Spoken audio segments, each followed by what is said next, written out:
नमस्कार दोस्तों, एक बार फिर से आपका हार्दिक स्वागत है आपके अपने YouTube channel Dadhimati Sanskrit education में।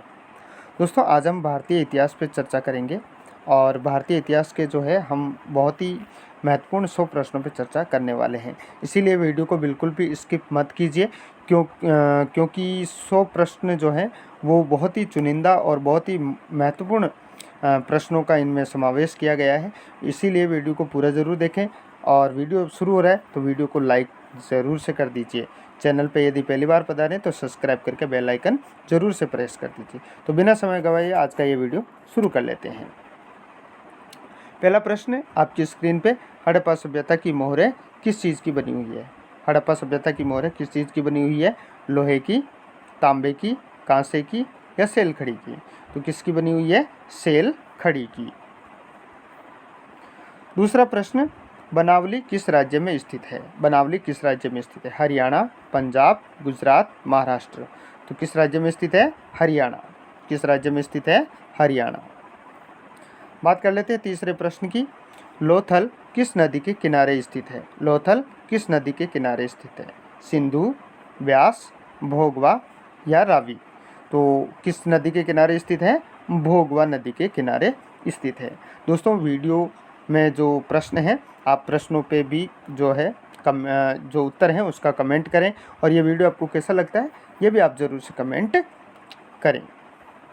बात कर लेते हैं चौथे प्रश्न की। चौथा प्रश्न, सिंधु घाटी के निवासियों को किस धातु का ज्ञान नहीं था? सोना, चांदी, लोहा, तांबा। तो किस धातु का ज्ञान नहीं था? लोहा धातु का उनको ज्ञान नहीं था। बात कर लेते हैं पांचवें प्रश्न की। हड़प्पा सभ्यता किस युग की सभ्यता है? हड़प्पा सभ्यता किस युग की सभ्यता है? पूर्व पाषाण युग, नवपाषाण युग, कांस्य युग या लोह युग? तो किस युग की सभ्यता है? कांस्य युग की। बात कर लेते हैं छठे प्रश्न की। हड़प्पा संस्कृति आधारित थी। हड़प्पा संस्कृति किस पर आधारित थी? व्यापार पर, कृषि पर, पशुपालन पर या शिकार पर? तो हड़प्पा जो सभ्यता है वो किस पर आधारित थी? व्यापार पर आधारित थी।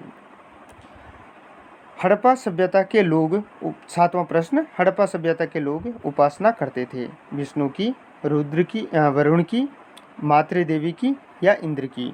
तो हड़प्पा सभ्यता के लोग किसकी उपासना करते थे? मातृदेवी की। आठवें प्रश्न पे बात कर लेते हैं। हड़प्पा सभ्यता का स्वरूप क्या था? हड़प्पा जो सभ्यता है उसका स्वरूप कैसा था? ग्रामीण सभ्यता का, शहरी सभ्यता का, भोजन संग्राहक सभ्यता का और कबीलाई सभ्यता का? तो कैसी स्वरूप की थी? शहरी सभ्यता की। दोस्तों, हड़प्पा सभ्यता शहरी सभ्यता थी जबकि वैदिक सभ्यता ग्रामीण सभ्यता थी। तो यहाँ पर हमें बिल्कुल भी कंफ्यूजन नहीं होना है और वैसे भी आज हम हड़प्पा जो सिंधु घाटी सभ्यता है, उसके बाद में जो आपके मौर्य साम्राज्य है, गुप्त साम्राज्य है और इन सभी पे और जैन धर्म है और बौद्ध धर्म, इन सभी पे हम चर्चा करने वाले हैं। इसलिए वीडियो को पूरा ज़रूर से देखिए। दोस्तों, हड़प्पा सभ्यता का सबसे बड़ा नगर कौन सा है? हड़प्पा सभ्यता का सबसे बड़ा नगर हड़प्पा, मोहनजोदड़ो, कालीबंगा, लोथल। तो हड़प्पा सभ्यता का सबसे बड़ा नगर है मोहनजोदड़ो। बात कर लेते हैं 10वें प्रश्न की। हड़प्पा सभ्यता की सबसे पहले खोज किसने की? अलेक्जेंडर ने। सबसे पहले खोज किसने की? अलेक्जेंडर ने, दयाराम साहनी ने, कर्नल वक्स ने या मैक्स मुलर ने? तो सबसे पहले खोज किसने की? दयाराम साहनी ने। बात कर लेते हैं 11वें प्रश्न की। हड़प्पा सभ्यता किस नदी के किनारे स्थित है? हड़प्पा सभ्यता किस नदी के किनारे स्थित है? सिंधु, ब्यास, सतलज और रावी। तो जो हड़प्पा संस्कृति है वो किस नदी के किनारे स्थित है? रावी नदी के किनारे। हड़प्पा जो नगर है वो रावी नदी के किनारे स्थित है। हड़प्पा सभ्यता की सबसे महत्वपूर्ण विशेषता थी। हड़प्पा सभ्यता की सबसे महत्वपूर्ण विशेषता नगर योजना व वास्तुकला, व्यापार, कला या पशुपालन? तो हड़प्पा सभ्यता की सबसे महत्वपूर्ण जो विशेषता थी वो नगर योजना और वास्तुकला। बात कर लेते हैं इसे आगे प्रश्न पे। हड़प्पा सभ्यता का प्रशासन था। हड़प्पा सभ्यता का प्रशासन था राजतंत्रात्मक, लोकतंत्रात्मक, नगर पालिका या गणतंत्रात्मक। तो हड़प्पा सभ्यता का जो प्रशासन था वो प्राप्त मोहरों के आधार पे और प्राप्त वहाँ की जो चीज़ें हैं उससे ऐसा लगता है जैसे वो नगर पालिका पे आधारित था। बात कर लेते हैं 14वें प्रश्न की, हड़प्पा सभ्यता के पतन के कारण क्या थे। हड़प्पा सभ्यता के पतन के कारण, विदेशी आक्रमण, प्राकृतिक कारण, मानवीय कारण, उपयुक्त सभी। तो दोस्तों इसमें जो है उपयुक्त सभी आएगा, क्योंकि विदेशी आक्रमण जरूर थे लेकिन उनका आंतरिक, कई बार ऐसा भी पूछा जाता है जैसे कौन सा सत्य असत्य में, तो एक तो विदेशी आक्रमण और एक आंतरिक आक्रमण भी दे सकता है। तो आक्रमण जरूर था लेकिन आंतरिक कारण नहीं था। विदेशी आक्रमण, प्राकृतिक कारण, मानवीय कारण, ये सभी उसके पतन के कारण रहे थे। बात कर लेते हैं 15वें प्रश्न की, हड़प्पा सभ्यता के स्थल से स्त्री के गर्भ से पौधा निकलता हुआ दिखाई देता है। ये इस प्रकार की चीज़ें कहाँ मिली है। एक स्त्री के गर्भ से एक पौधा निकलता हुआ एक सिक्का मिला है, वो कहाँ से मिला है। बलूचिस्तान से, मोहनजोदड़ो से, हड़प्पा से या आलमगीरपुर से। तो कहाँ से मिला है, हड़प्पा से। कहाँ से मिला है, हड़प्पा से। बात कर लेते हैं 16वें प्रश्न की, सिंधु घाटी सभ्यता के स्थलों में सर्वप्रथम किस स्थल का उत्खनन हुआ था। सबसे पहले किसका उत्खनन हुआ था, हड़प्पा, मोहनजोदड़ो, धोलावीरा या लोथल। तो सबसे पहले किसका उत्खनन हुआ था, हड़प्पा का, जो कि वर्तमान पाकिस्तान में स्थित है। सिंधु सभ्यता में गोदीवाड़ा का प्रमाण कहाँ से मिला है, लोथल, कालीबंगा, राखीगढ़ी या वनमाली। तो कहाँ से मिला है, लोथल से। लोथल कहाँ स्थित है, गुजरात में। बात कर लेते हैं 18वें प्रश्न की, किस सिंधु स्थल से सूती कपड़े के साक्ष्य मिले हैं। किस सिंधु जो सभ्यता है वहाँ से सूती कपड़े के साक्ष्य मिले हैं, कालीबंगा, रंगपुर, सुत काजेडोर और मोहनजोदड़ो। तो कहाँ से मिला है, मोहनजोदड़ो से। बात कर लेते हैं 19वें प्रश्न की, मोहनजोदड़ो का उत्खनन किया था। मोहनजोदड़ो का उत्खनन किया था दयाराम साहनी ने। बात कर रहा है मोहनजोदड़ो की, जॉन मार्शल ने, आर.डी. बनर्जी ने, R.S. बिस्ट ने। तो किसने किया था, R.D. बनर्जी ने। बात कर लेते हैं 20वें प्रश्न की, मोहनजोदड़ो किस नदी के किनारे बसा हुआ था। मोहनजोदड़ो किस नदी के किनारे बसा हुआ था, सिंधु, रावी, झेलम या चिनाब। तो किस नदी के किनारे था, जी बिल्कुल सिंधु नदी के किनारे। बात कर लेते हैं दोस्तों 21वें प्रश्न की, मोहनजोदड़ो किस भाषा का शब्द है। मोहनजोदड़ो किस भाषा का शब्द है, हिंदी, सिंधी, उर्दू, फारसी। तो मोहनजोदड़ो जो शब्द है वो सिंधी भाषा का शब्द है। बात कर लेते हैं 22वें की, लोथल कहाँ स्थित है। लोथल कहाँ स्थित है, गुजरात में, पश्चिम बंगाल में, राजस्थान में या पंजाब में। तो लोथल कहाँ पर स्थित है, गुजरात में। बात कर लेते हैं 23वें प्रश्न की, प्राचीन इतिहास का निर्माण किया गया। प्राचीन इतिहास का निर्माण किया गया ऐतिहासिक स्रोतों के तथ्यों के आधार पे, विदेशी यात्रियों के विवरण के आधार पे, पुरातात्विक अवशेषों के आधार पे या उपरोक्त लिखे सभी के आधार पे। तो इन तीनों चीज़ों के आधार पे जो है इतिहास का निर्माण किया गया, यानी कि साहित्यिक स्रोत, विदेशी यात्रियों का वृत्तांत और पुरातात्विक अवशेषों के आधार पे इतिहास, प्राचीन इतिहास का जो है निर्माण किया गया। बात कर लेते हैं आगे 24वें प्रश्न की, कालीबंगा भारत के किस राज्य में अवस्थित है। कालीबंगा किस राज्य में स्थित है, हरियाणा, पंजाब, राजस्थान, गुजरात। तो कालीबंगा जो है राजस्थान में स्थित है, राजस्थान के हनुमानगढ़ जिले में। गंदे पानी की निकासी की समुचित व्यवस्था सर्वप्रथम किस सभ्यता में देखने को प्राप्त होती है। तो जो गंदे पानी की जो निकासी है यानी कि नालियों की जो व्यवस्था है वो सबसे पहले हमें कहाँ देखने को मिलती है, सिंधु घाटी सभ्यता, मिस्र सभ्यता, रोमन सभ्यता या चीन की सभ्यता। तो कहाँ से मिलती है, सिंधु घाटी सभ्यता में। बात कर लेते हैं 26वें प्रश्न की, कालीबंगा किस नदी के किनारे अवस्थित था। कालीबंगा किस नदी के किनारे अवस्थित था?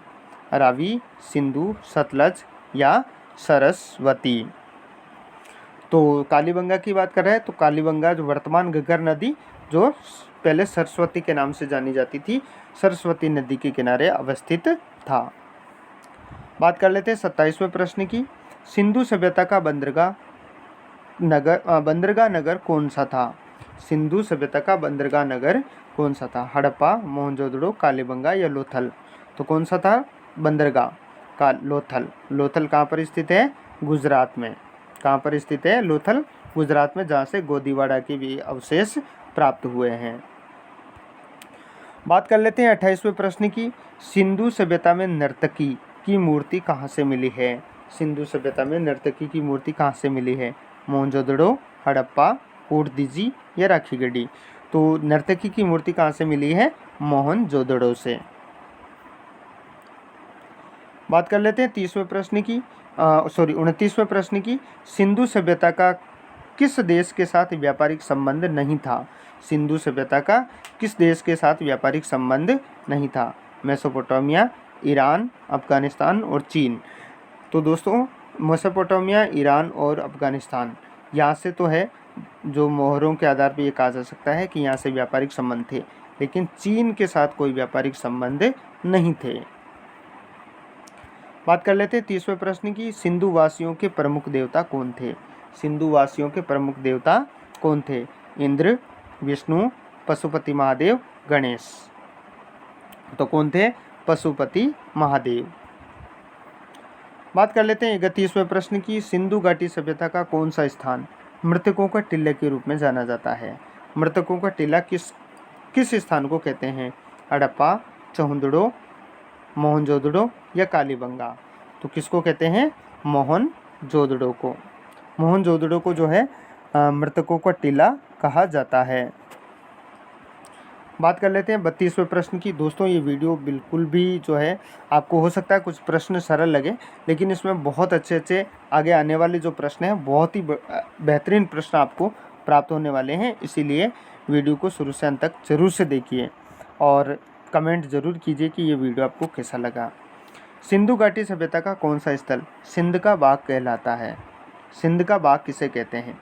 मोहनजोदड़ो, हड़प्पा, लोथल या कालीबंगा? तो सिंध का बाग किसको कहते हैं? मोहनजोदड़ो को। बात कर लेते हैं 33वें प्रश्न की। आपकी स्क्रीन पे ये रहा। सिंधु सभ्यता में समाज का स्वरूप था। सिंधु सभ्यता में समाज का स्वरूप था मातृसत्तात्मक, पितृसत्तात्मक या दोनों या इनमें से कोई नहीं? तो हम सब जानते हैं कि सिंधु घाटी जो सभ्यता का जो समाज का स्वरूप था वो कैसा था? मातृसत्तात्मक था।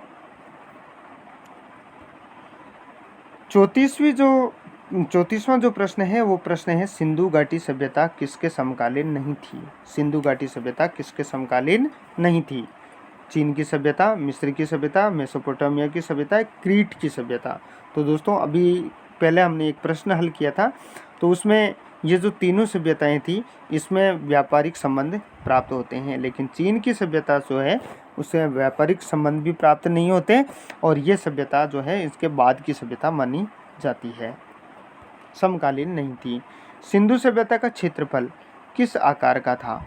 सिंधु जो सभ्यता है उसका जो क्षेत्रफल है वो कैसा है? आयताकार, वर्गाकार, वृत्ताकार या त्रिभुजाकार? कैसा था? त्रिभुजाकार। दोस्तों 36वां प्रश्न, किस सिंधु स्थल में महिला और पुरुषों को एक साथ दफनाया गया है? किस सिंधु जो स्थल है उसमें महिला और पुरुष को एक साथ दफनाया गया है? लोथल, सुतकोटड़ा, रोपड़ और बनावली? तो ऐसे साक्ष्य जो है महिला और पुरुष को एक साथ दफनाने के जो साक्ष्य हैं वो हमें रोपड़ से प्राप्त होते हैं। बात कर लेते हैं 37वें प्रश्न की। सिंधु घाटी सभ्यता में विशाल स्नानागार के अवशेष कहाँ से प्राप्त हुए हैं? तो विशाल स्नानागार के जो अवशेष हैं वो हमें कहाँ से प्राप्त हुए हैं? हड़प्पा, मोहनजोदड़ो, कालीबंगा, लोथल?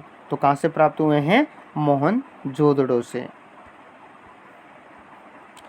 बात कर लेते हैं 38वें प्रश्न की। सिंधु घाटी सभ्यता की जुड़वां राजधानी? सिंधु घाटी सभ्यता की जुड़वां राजधानी? मोहनजोदड़ो, चहुंदड़ो, हड़प्पा, लोथल, हड़प्पा मोहनजोदड़ो, लोथल कालीबंगा। तो जुड़वा राजधानी जो है हड़प्पा और मोहनजोदड़ो को जुड़वा राजधानी कहते हैं। बात कर लेते हैं 39वें प्रश्न की, राखलदास बनर्जी को मोहनजोदड़ो के अवशेष किस वर्ष मिले? राखलदास बनर्जी को मोहनजोदड़ो के अवशेष किस वर्ष मिले? 1920, 21, 22 या 1923? तो किस में मिले? 1922 में। सबसे पहले खोज भी इन्होंने ही की थी।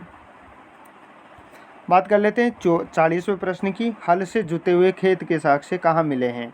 हल से जुते हुए खेत के साक्ष्य कालीबंगा, रंगपुर, लोथल या रोपड़? तो कहाँ से प्राप्त हुए हैं हल से जुते हुए खेत? कालीबंगा से। यहाँ से अलंकृत ईंटें भी प्राप्त हुई है।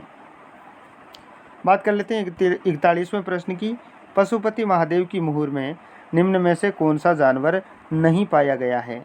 पशुपति महादेव जो है उसमें जानवर जो महादेव है उस यहाँ पर 3 नेत्रों वाले एक आलती पालती मार करके एक सिक्के पे जो है एक शिव, आद्य शिव को बताया गया है जिसको पशुपतिनाथ कहते हैं। और उसके चारों तरफ जो है कुछ पशु हैं, उनमें से कौन सा पशु नहीं है? हाथी, बाघ, शेर, भैंस। तो कौन सा नहीं है? या आप इसका उत्तर जो है ज़रूर से कमेंट बॉक्स में जाकर के कमेंट कीजिए। तो कौन सा है? भैंस।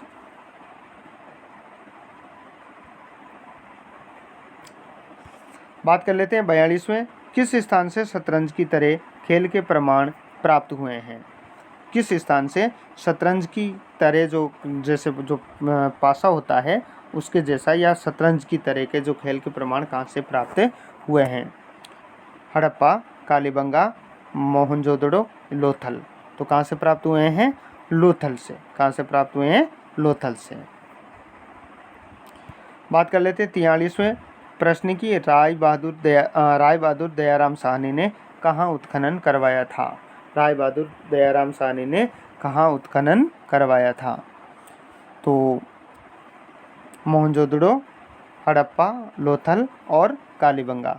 तो दोस्तों इसका उत्तर जो है कमेंट बॉक्स में जाकर के ज़रूर से कमेंट करें। कहाँ पर? हड़प्पा। तो दयाराम साहनी ने कहाँ पर करवाया था? हड़प्पा में। बात कर लेते हैं 44वें प्रश्न की, मोहनजोदड़ो की खोज 1922 में किसने की? मोहनजोदड़ो की खोज 1922 में किसने की? दयाराम साहनी, राखलदास बनर्जी, माधववत्स और रंगनाथ राव। तो इसकी जो है बात अभी हमने कर ही ली थी, राखलदास बनर्जी। बात कर लेते हैं 45वें प्रश्न की, गौतम बुद्ध का जन्म कहाँ हुआ? गौतम बुद्ध का जन्म कहाँ हुआ? कपिलवस्तु के लुम्बिनी में, कुशीनगर में, पाटलिपुत्र में, सारनाथ में। तो गौतम बुद्ध का जन्म कहाँ हुआ था? कपिलवस्तु के लुम्बिनी ग्राम में।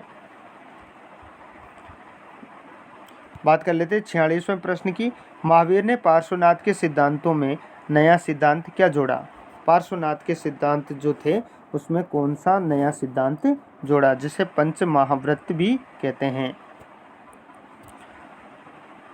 अहिंसा, ब्रह्मचर्य, सत्य और अपरिग्रह। तो कौन सा जोड़ा?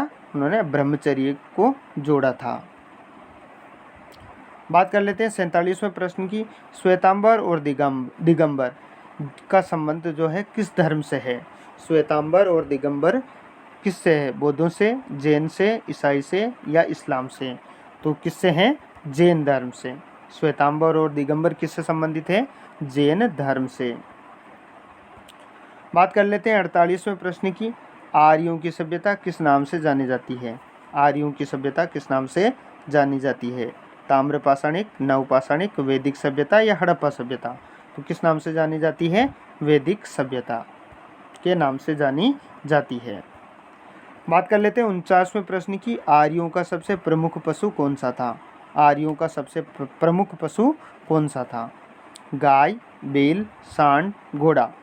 तो देखो दोस्तों इसमें 2 चीज़ें हैं, एक तो उनका जो प्रमुख पशु है वो तो है गाय, और जो सबसे प्रिय पशु है, सबसे प्रिय पशु तो वो है घोड़ा।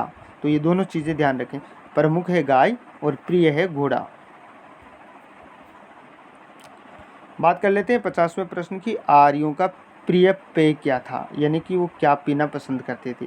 सोमरस, दूध, सूरा, इनमें से कोई नहीं। तो क्या पीना पसंद करते थे? सोम रस को।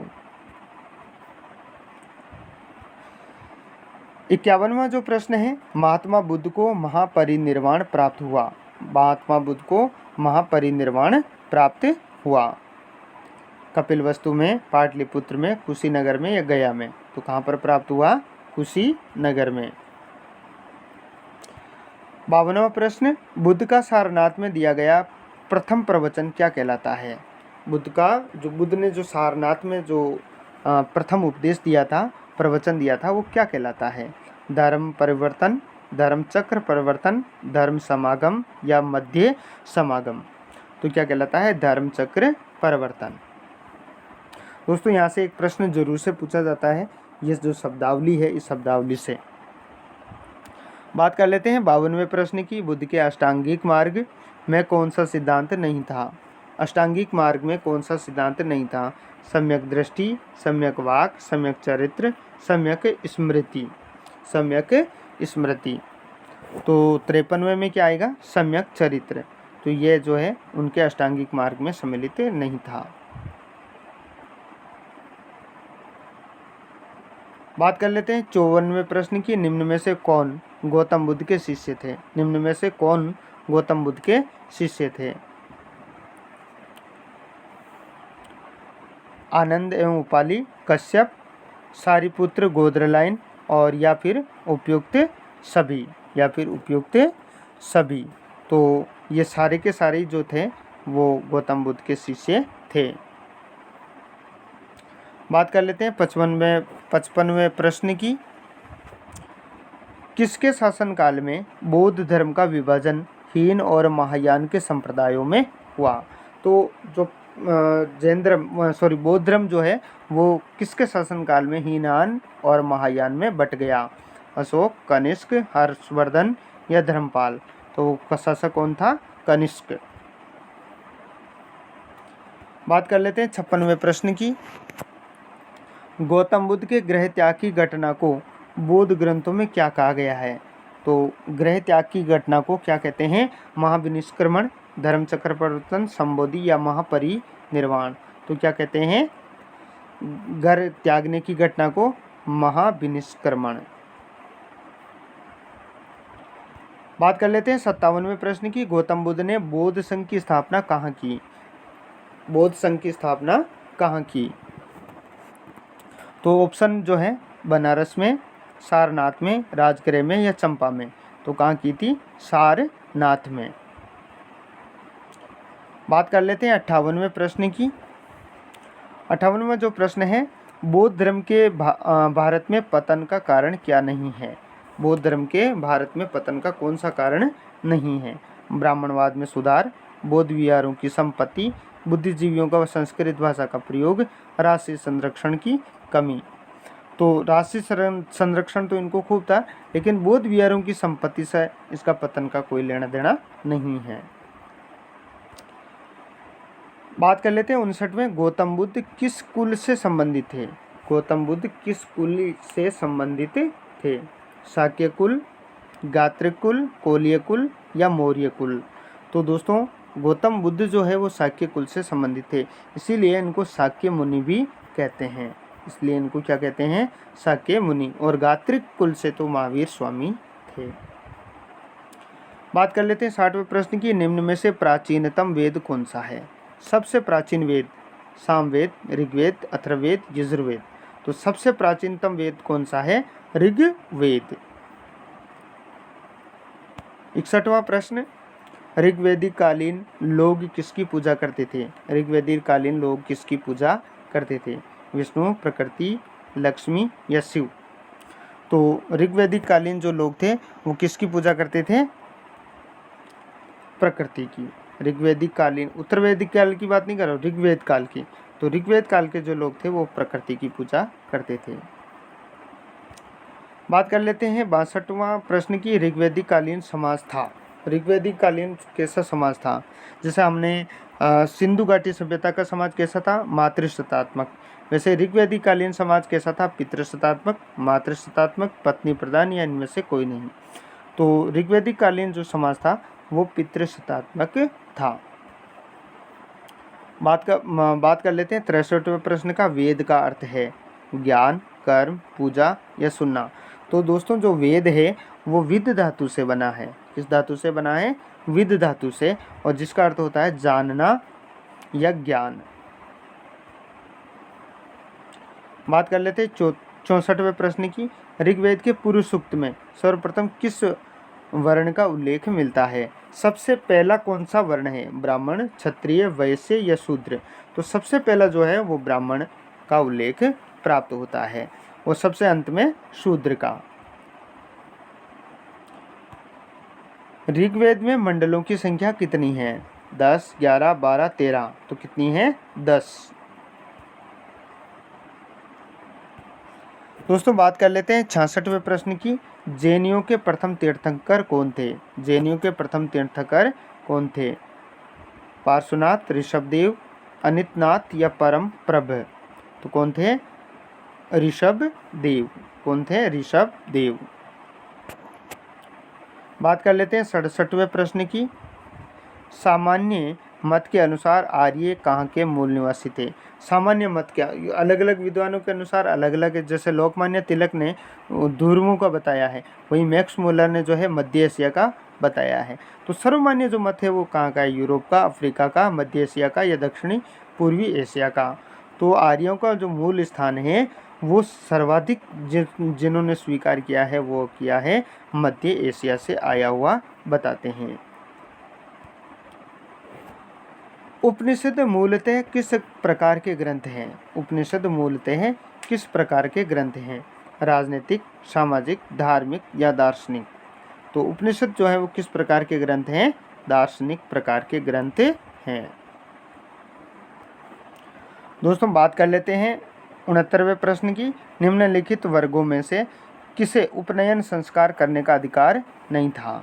उपनयन संस्कार यानी जनेऊ धारण, जो उपनयन संस्कार होता है, यज्ञोपवीत संस्कार, वो जनेऊ, यज्ञोपवीत को क्या बोलते हैं? जनेऊ भी बोलते हैं। तो जनेऊ जो है कौन धारण नहीं कर सकता था? ब्राह्मण, क्षत्रिय, वैश्य या शूद्र? तो कौन धारण नहीं कर सकता था? शूद्रों को यह अधिकार नहीं था। 17वां, बोगजकोई नामक स्थान कहाँ स्थित था? बोगजकोई नामक स्थान कहाँ स्थित था? अफगानिस्तान, आर्कटिक प्रदेश, एशियाई माइनर या ईरान? तो बोगजकोई कहाँ पर था? एशियाई माइनर। बात कर लेते हैं 71वें प्रश्न की। प्राचीन भारत में द्वितीय शहरीकरण कब हुआ? प्राचीन भारत में द्वितीय शहरीकरण कब हुआ? ऋग्वैदिक काल में, उत्तरवैदिक काल में, प्राक मौर्य काल में या मौर्य काल में?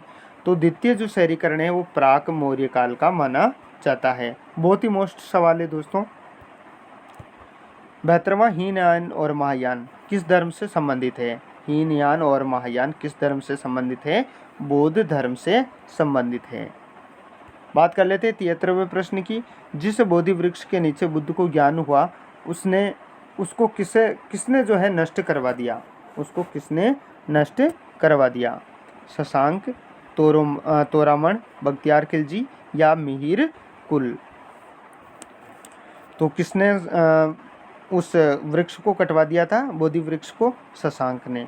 और बख्तियार खिलजी है वो तो नालंदा विश्वविद्यालय था, उसका विध्वंसकारी था। बात कर लेते हैं 74वें, धर्मचक्र परिवर्तन क्या है? धर्मचक्र परिवर्तन क्या है?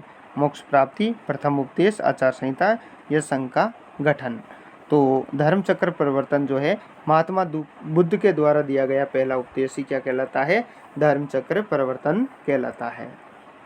बात कर लेते हैं 75वें प्रश्न की। गौतम बुद्ध को ज्ञान किस नदी के किनारे मिला? गौतम बुद्ध को ज्ञान जो है वो किस नदी के किनारे मिला? गंगा, गंडक, निरंजना या कमला? तो किस नदी के किनारे मिला था उनको ज्ञान? निरंजना नदी के किनारे। 76वें प्रश्न की बात कर लेते हैं। महात्मा बुद्ध के बचपन का नाम क्या था? महात्मा बुद्ध के बचपन का नाम वर्धमान, सिद्धार्थ, देवदत्त या राहुल? तो महात्मा बुद्ध के बचपन का नाम क्या था? सिद्धार्थ। महात्मा बुद्ध को ज्ञान कहाँ प्राप्त हुआ? राजगृह, बोधगया, लुम्बिनी, सारनाथ। तो बुद्ध को ज्ञान प्राप्त कहाँ हुआ? बोध गया में। 78वें प्रश्न की बात कर लेते हैं। गौतम बुद्ध के समकालीन मगध का सम्राट कौन था? गौतम बुद्ध के समकालीन मगध का सम्राट कौन था? चंद्रगुप्त मौर्य, बिंबिसार, अजातशत्रु या अशोक? तो गौतम बुद्ध के जो समकालीन सम्राट था वो कौन था? बिंबिसार। बात कर लेते हैं आगे 79 प्रश्न की। गौतम बुद्ध को खीर खिलाने वाली स्त्री का क्या नाम था? गौतम बुद्ध को खीर खिलाने वाली स्त्री कौन थी? आम्रपाली, सालवती, गौतमी या सुजाता? तो कौन थी? सुजाता। सुजाता नाम की स्त्री ने जो है गौतम बुद्ध को क्या खिलाई थी? खीर खिलाई थी। बात कर लेते हैं 80वें प्रश्न की। चौथी बौद्ध परिषद किस शासक के काल में हुई थी? तो चौथी जो बौद्ध परिषद है या बौद्ध संगति है वो किसके शासनकाल में हुई थी? अशोक, कालाशोक, अजातशत्रु या कनिष्क? तो वो शासक कौन था? कनिष्क, जो कि कश्मीर के कुंडलवन में हुई थी। बात कर लेते हैं 81वें। प्रथम बौद्ध संगीति का आयोजन कहाँ हुआ? प्रथम बौद्ध संगीति का आयोजन कहाँ हुआ? राजगृह, पाटलिपुत्र, वैशाली या श्रीनगर? तो प्रथम की बात कर रहा है तो प्रथम जो है कहाँ पर हुआ था? राजगृह। बात कर लेते हैं दूसरे की। दूसरी बौद्ध संगति का आयोजन कहाँ हुआ? दूसरी बौद्ध संगति का आयोजन कहाँ हुआ? राजगृह, पाटलिपुत्र, वैशाली या श्रीनगर? तो दूसरी जो बौद्ध संगति है उसका आयोजन कहाँ हुआ था? वैशाली में। बात कर लेते हैं 83वें प्रश्न की। चतुर्थ बौद्ध संगति का आयोजन कहाँ हुआ? तो चतुर्थ जो बौद्ध संगति है उसका आयोजन कनिष्क के समय कहाँ हुआ? पाटलिपुत्र, श्रीनगर, राजगृह या तक्षशिला? तो दोस्तों ये कश्मीर के कुंडलवन गांव में हुआ था और कुंडलवन जो है किसके निकट स्थित है? वर्तमान श्रीनगर के, जिसकी स्थापना किसने की थी? अशोक ने की थी। बात कर लेते हैं 84वें प्रश्न की। ऋग्वेदिक जो है आर्यों के युद्ध के देवता कौन थे? ऋग्वेदिक आर्यों के युद्ध के देवता कौन थे? इंद्र, वरुण, अग्नि और रुद्र। तो युद्ध के देवता कौन थे? इंद्र।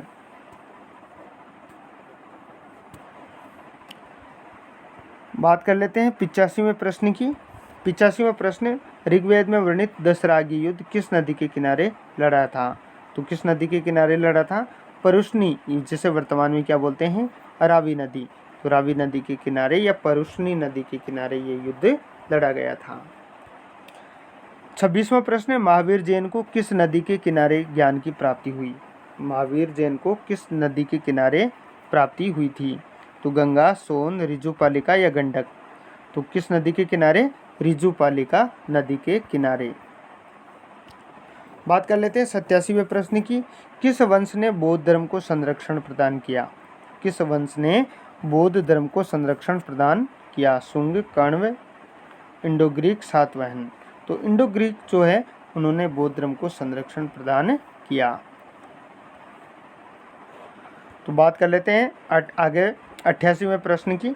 सांची का स्तूप मूलतः किस मौर्य शासक ने बनाया था?